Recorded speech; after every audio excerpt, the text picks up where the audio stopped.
The age-old question of whether to chuck your extra cash at the mortgage or play the investment game.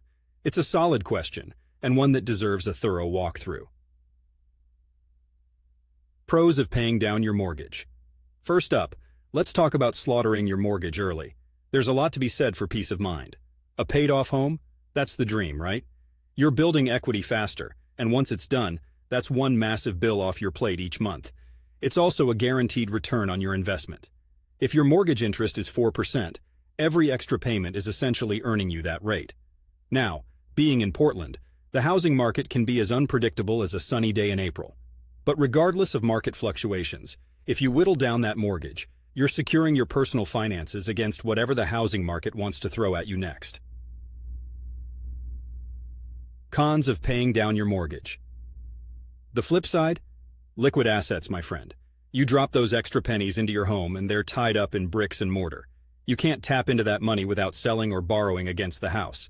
Plus, mortgages often have the lowest interest rates, especially these days. Paying them off early might not be the best bang for your buck. Pros of investing that extra money. Move to investing, and we've got a different ballgame. Historically speaking, the stock market yields a return that can dwarf your mortgage interest rate.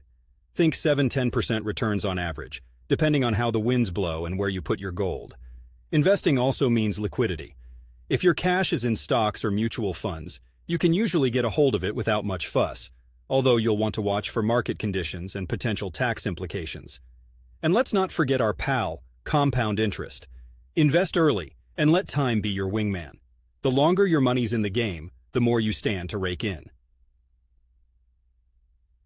Cons of investing that extra money. But remember Uncle Ben's advice to Peter Parker? With great power comes great responsibility and risk. The market isn't your cozy, always there for you friend. It can be volatile. And if your timing is rotten, or if you need to withdraw during a downturn, you could end up taking a loss. Lastly, investing requires more active management and a stronger stomach for potential twists and turns. Unless, of course, you opt for a more hands-off robo-advisor or go the index fund route. But even then, the ups and downs are part of the package. In essence, it's about balance and what you can stomach in terms of risk. If the mere thought of a stock market dive sends shivers down your spine, then hacking away at your mortgage might sleep you sounder at night. But if you're cool with the roller coaster of Wall Street and have your heart set on potentially heftier returns, investing could be the ticket. There's no one-size-fits-all answer here, but weighing these pros and cons against your financial situation and risk tolerance is a good starting point. Consider chatting with a financial advisor to figure out what makes sense for your specific circumstances. They'll be able to help you navigate the financial smorgasbord that is Portland's living landscape. And who knows, with some savvy planning, you might just be able to tackle both goals in due course.